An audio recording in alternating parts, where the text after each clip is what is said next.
All right, ladies and gents, welcome back to the channel. It's your boy World of Wrestling once again with another report on WWE Raw November 20th, 2023 review. This was really a fairly decent show, very solid storyline driven show, I'd have to say. Well done, put together show in that sense. Wrestling wise, the women pretty much dominated a lot of the match card, which to me wasn't all that interesting except for Xia Li and Becky Lynch. I thought that was a decent match. Everything else with the women was boring as fuck.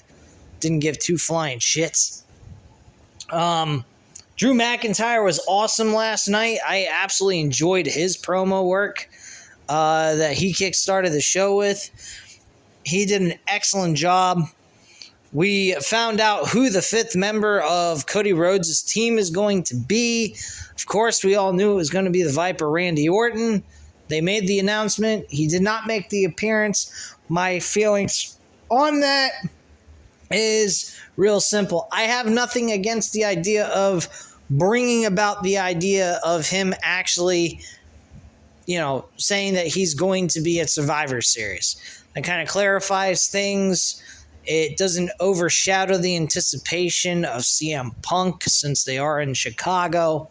Not to mention, what would CM Punk have anything to do with Cody Rhodes and Sami Zayn and Seth Rollins and honestly, I think the introduction of CM Punk, if he's even showing up in WWE, is that he shows up at the Royal Rumble and do, like what they did with Edge and so forth. I think that would be the best option to go with. But yeah, I think that this was a very entertaining show as storyline driven goes.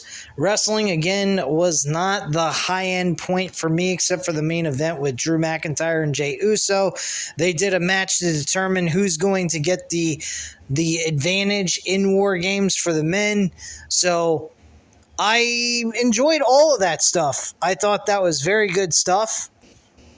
Drew McIntyre explained why he did what he did during the match last week for Cody Rhodes and Jey Uso for the tag team titles, and it was very logical. He got screwed over by his family, by the Bloodline family, during the match he had at the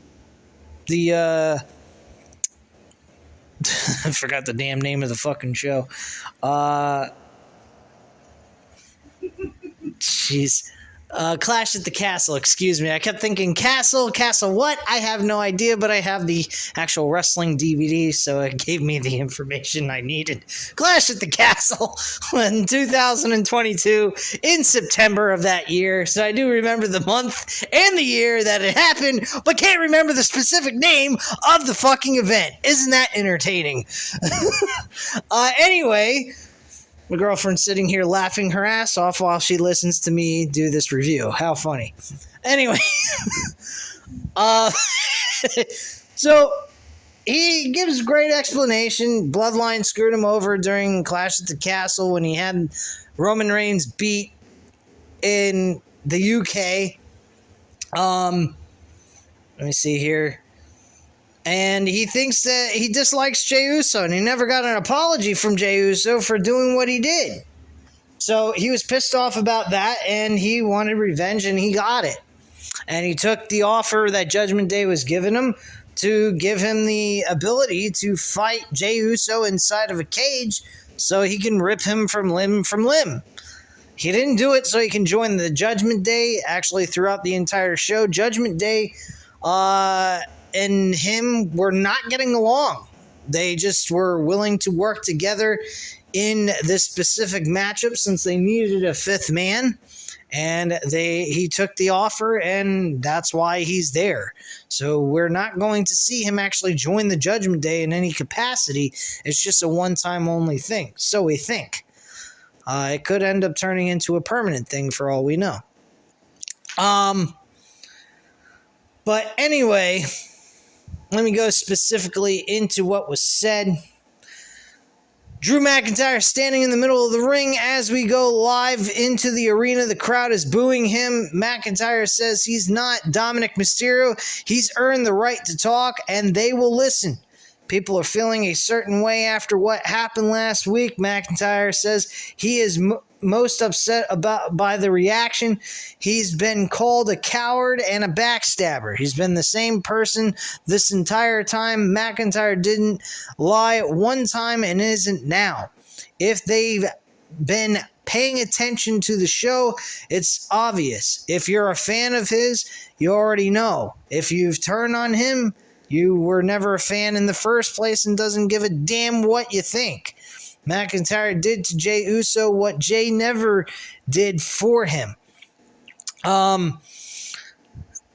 So look him in the eye before dropping his ass. Jey might think he's owed an apology, but McIntyre never got an apology, and as many didn't, for him and his family screwing him over. A "You Suck" chant picks up, and there was some collateral damage because Cody was in the match, but Rhodes brought Jey over to Raw anyway. On SmackDown, Rhodes attacked Jimmy Uso. Some people probably told Rhodes to get over it, but it's not possible. Jey Uso and the Bloodline cost him the biggest moment in his career at Clash of the Castle that was in front of his family. Jey's family took that moment from his family. Is it starting to make sense? Everyone is focused on the question of if he joined the Judgment Day. They watched him since he was 22. McIntyre asked the crowd if he's joined the Judgment Day. The crowd seems to think he has. McIntyre says they clearly don't know him well after all these years. McIntyre says he has not joined the Judgment Day. McIntyre then reveals he'll be on their team at War Games. Ripley gave him something that no one else could give him in the entire world: Jey Uso inside of a cage. This is a warning to Jey. Whenever he sees him, he's going to drop him as well. Main event, Jey Uso's music hits, and McIntyre shoots that his ass belongs to him. Jey comes out to the stage and confidently makes his way down to the ramp. Jey says McIntyre needs to let it go. McIntyre cost him the tag team titles last week. They shouldn't be talking anymore. Jey says it's time for McIntyre to catch a beat down. A yeet down. I don't know what the fuck that's supposed to mean. That's some catchphrase I wasn't around when this first started, so excuse me. I've spent many months without watching Raw and SmackDown, or at least not watching Raw. SmackDown, I've been kind of on and off. The Judgment Day jumps up onto the ring apron behind McIntyre. McIntyre is waiting for Jey to get in the ring. World Heavyweight Champion Seth Rollins, Sami Zayn, and Cody Rhodes come out to stand with Jey. Everyone gets in the ring, and Raw General Manager Adam Pearce runs out. Where he came from, I have no fucking idea. He must be a magician or something of that kind of nature. I have no idea. Pearce says no one is fighting. Security runs down to keep the peace. Pearce has two pieces of business. McIntyre is a member of the Judgment Day's War Games team. That means the other four need a fifth member by the end of tonight. Second, by 9 o'clock, he needs to know which member of each team will fight one-on-one in the War Games Advantage match. The clock is ticking. They'll pick, or Pearce will pick for them. McIntyre sneers at Jey Uso and thinks about attacking, but he thinks better of it and walks off with the Judgment Day. Later tonight, we'll see a War Games Advantage match, yada, yada, yada. Becky Lynch is going up against Xia Li, and we get a great promo by Gunther and The Miz. I actually enjoyed that segment, too. I know Miz is going to lose, but I think he might pull off a really good performance with Gunther. At least I hope he does. And we get something out of The Miz challenging for this title instead of a lukewarm match that means absolutely fucking nothing. Anyway, Finn Balor is discussing strategy with the Judgment Day off to the side. Damian Priest says to Rhea Ripley that adding Drew McIntyre to the team is good business, but as the leader of the team, she should have brought it up to him. Ripley agrees, but she says it'll all work out. Priest asks if it really did. Ripley says they do need to be on the same page. Priest asks where McIntyre is. Ripley says he'll be here soon. Priest says he should be the one in the War Games Advantage match. Ripley reminds him that he just said they need to discuss it together. They wait until McIntyre gets there and discuss. They all agree upon the idea of Drew McIntyre being the guy to face Jey Uso one-on-one. Jey Uso later on in the show decides to be the guy. Seth Rollins wanted to be the guy in this advantage match, but Seth noticed he really wants to get revenge on Drew McIntyre for doing what he did last week, so he said, okay, you'll go in, and that was that. First match of the night, Nia Jax versus Raquel Rodriguez. Who the fuck cares? I barely paid attention to this match. Nia Jax, excuse me. See, I wasn't paying attention. Nia Jax won this fucking match. Who gives a flying fuck? It doesn't mean anything. It doesn't do anything for us at War Games, so who really fucking cares?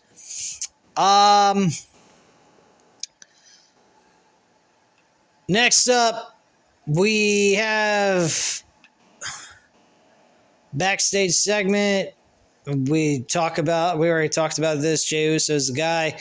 We got Becky Lynch versus Xia Li. This was a decent women's match. Very enjoyable. Xia Li's gimmick, though, is fucking cringe as hell, man. I cannot stand this Enter the Dragon, Fist of Fury bullshit. I have no idea what the fuck we're trying to produce here with this character that she's trying to pull off, but it is absolutely fucking annoying, idiotic, and downright stupid. She reminds me of the character that WCW had named Glacier, who was a Sub-Zero Mortal Kombat ripoff, and that's basically what she is with whatever they're trying to pull off here.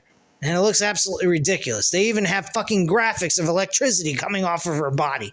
I find that absolutely retarded. She was really electrifying as she lost to Becky Lynch. Way to go. You're awesome. So Lynch looks fired up with the victory. Lynch looks into the crowd and sees Damage Control making their way to the ring. Women's champion Io Sky, Bayley, Asuka, and Kairi Sane stare at Lynch. Charlotte Flair, Bianca Belair, and Shotzi attack them from behind. We've got a huge brawl in and around the ring. Security runs down to keep the order, and Lynch, Belair, Flair, and Shotzi stand tall in the ring. Groovy, whoopee, fucky do. Like, I give a shit about the women's War Games. I think this is absolute fucking dog shit. I don't even care about the women's War Games match. Personally, I don't find women's wrestling right now to be all that entertaining. I think the women in AEW with Julia Hart, that's entertaining. She's got a gimmick, a character, and something you can actually get intrigued with, especially with Brody King being her manager and her enforcer. I absolutely love that fucking idea. Sky Blue's developing into an interesting character. The TBS Women's Championship is more prestigious currently right now, in my personal opinion, than any fucking women's title in both promotions. And that's pretty sad. Anyway, backstage segment, we got Luke Kaiser walking backstage with Giovanni Vinci. Walks up to him, and Vinci asks if he's okay. Kaiser says nothing is good. Kaiser didn't appreciate how Vinci tried to get in on Gunther's good side by interfering in his match. Vinci says he's only trying to do what is best for Imperium. Kaiser yells at him and says that Gunther made Vinci his responsibility. Kaiser tells Vinci to stay in the back as he faces Johnny Gargano, and Vinci looks confused. All right, so we get Johnny Gargano and Ludwig Kaiser coming up next.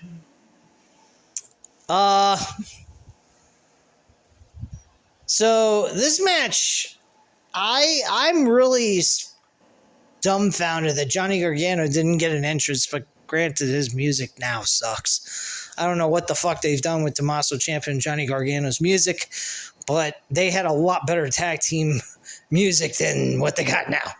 Absolute fucking dog shit. They didn't get an entrance. Their entrance was done while they were on commercial break, and they just did Kaiser's entrance, and that was that.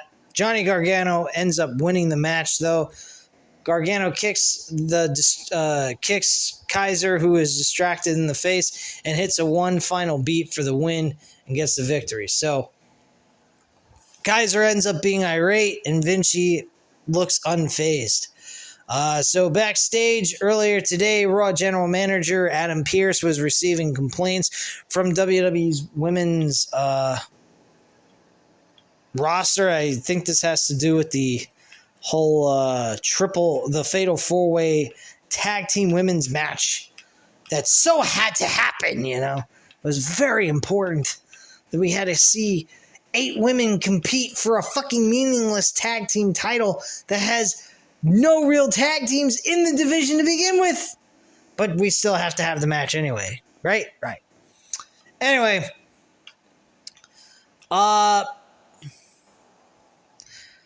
So he's been getting complaints from the WWE Women's Tag Team Champions, Chelsea Green and Piper Niven, Natalya and Tegan Nox, Kenta Chance and Kaden Carter, and Indy Hartwell and Candice LeRae come up looking for a tag team title match. Maxine Dupree and Ivy Nile, which Ivy Nile, I'm very impressed with her ability in the ring. She is one strong fucking bitch.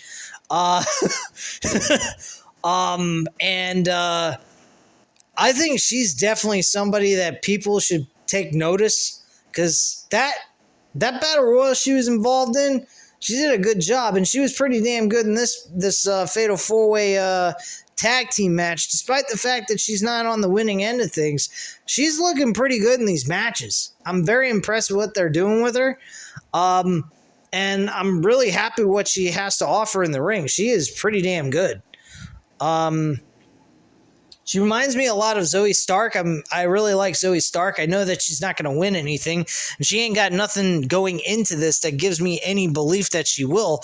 But I'm sure Zoe Stark is going to pull off a good match with Rhea Ripley for the world title. So that's one positive aspect to look at. But other than that, I mean, really, that women's world championship match isn't all that big of a deal when it comes to storyline progressions and so forth, and getting you really hyped up for it. But match quality, they should pull off a good match, in my personal opinion. Pearce freaks out and makes the Fatal 4-Way tag team match to determine the number 1 contenders. Green says she's going to talk to Nick Aldis about this. Pearce tells her to say hi from him, for him, whatever. Anyway, Judgment Day locker room. We're backstage. The Women's World Champion Rhea Ripley and NXT North American Champion Dominic Mysterio are walking backstage. Ripley is furious to see Zoe Stark and Shayna Baszler in her locker room. Baszler says she's seen enough of Ripley and walks off. Stark says Ripley is focused on so much, but she should be focused on her. Stark sarcastically compliments her on decorating the locker room with pictures and toys, but what really caught her eye was the Women's World Championship. Stark says it will be coming home with her on Saturday. Ripley says most wouldn't survive the stunt Stark just pulled, but she does respect her. Ripley says she'll see her on Saturday at Survivor Series. Whoop-de-fucky-do. We have the Fatal 4-Way tag team match to determine the number 1 contender. The winners of this match was Natalya and Tegan Nox. Who gives a fuck? Really, I mean, like, nobody fucking cared about this match from beginning to end. It was pretty much dead. As I've been saying, women's wrestling is actually fucking flatlined. There is nothing entertaining or great about it. Try doing better and get us interested, or otherwise just deal with the fact that you won't get any crowd reaction, because right now it's shit. Natalya and Tegan Nox are the number one contenders for the tag team titles, and Chelsea Green and Piper Niven are unhappy about it. Who fucking gives a shit? I didn't even know they were tag team champions to begin with. Backstage segment, we get the IC champion Gunther is walking backstage when he finds Ludwig Kaiser and Giovanni Vinci arguing. Gunther wants an explanation. Kaiser says the person who is his responsibility was told to stay away. Kaiser says he could have beaten Johnny Gargano easily, and Gunther says he thought Kaiser could uphold the prestige of the group, but maybe he put the wrong person in charge. Gunther commands Vinci on his efforts, and Gunther says they can watch him handle The Miz now. All right. So, yeah, I'm skipping some backstage segment bullshit. I don't give a shit.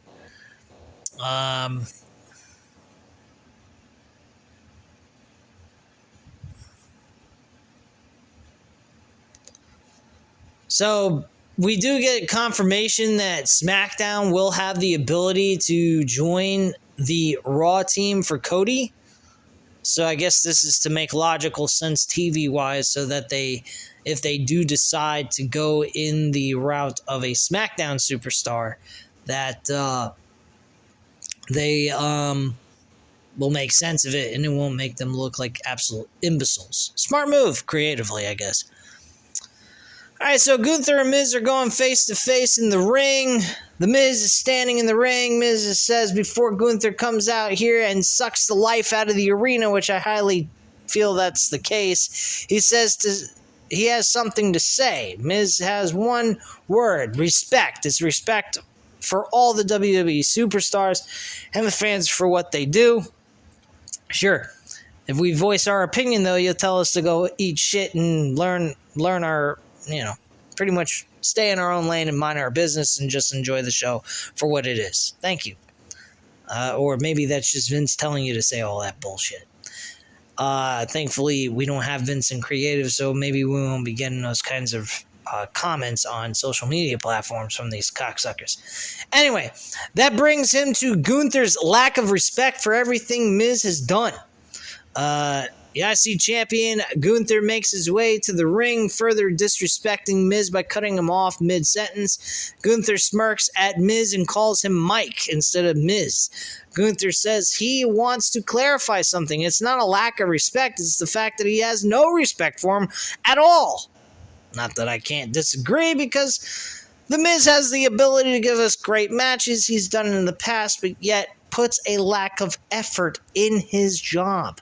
Lacks his craft, doesn't put in 100%, and that is why people do not like The Miz. If he put 100% in all of his matches, I guarantee you people would enjoy his in-ring ability, despite the fact he's not a strong style guy. He's a very safe wrestler, but when he puts the effort into it, he can actually deliver a good match.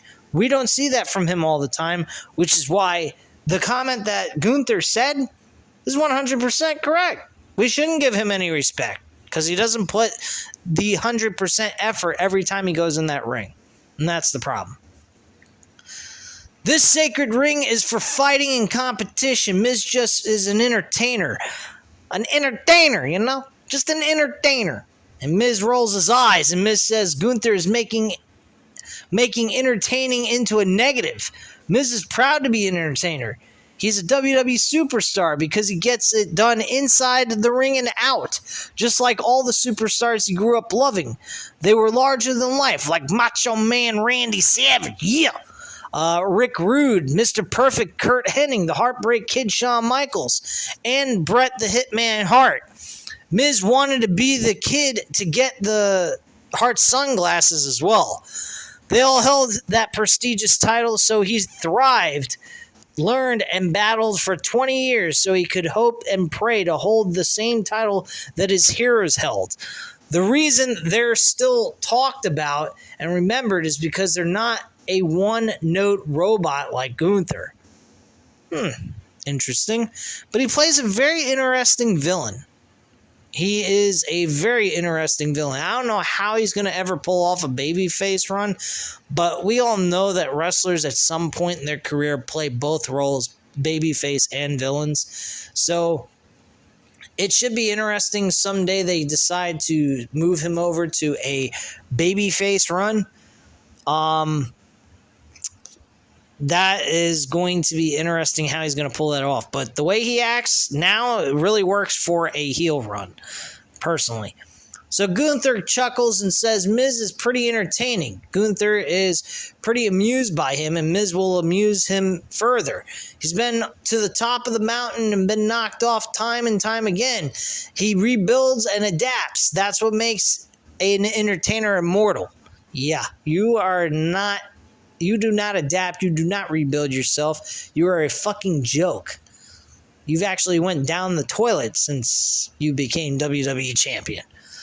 Miz will do whatever it takes to survive and win. That's who he is. As for Gunther, we really don't know much about him. Gunther has never been to the bottom. They'll never know who he is until he hits the bottom. They'll find out if Gunther deserves his respect. We'll find out if Gunther deserves the crowd's respect. When Gunther hits the bottom of that mountain, will he be able to climb back up again, or just be another cog in the machine with zero personality to invest in? This Saturday at Survivor Series, if Gunther doesn't respect him, he'll beat it into him and become a 9-time champion. IC champion. There's some comments made about him being picked on. I got to kind of speed this up because my memory on my phone is about to run out. But yeah, he pretty much comments about how Miz was bullied in school and he's going to become his own personal bully in the ring.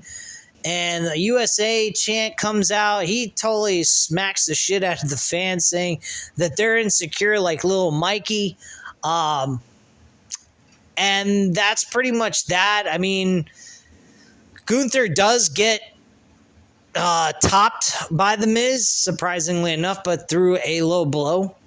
Miz hits a low blow and then composes himself as Gunther yells in agony and then drops the ring general with a skull-crushing finale. Miz stands over Gunther and holds up the IC championship as that segment goes off the air.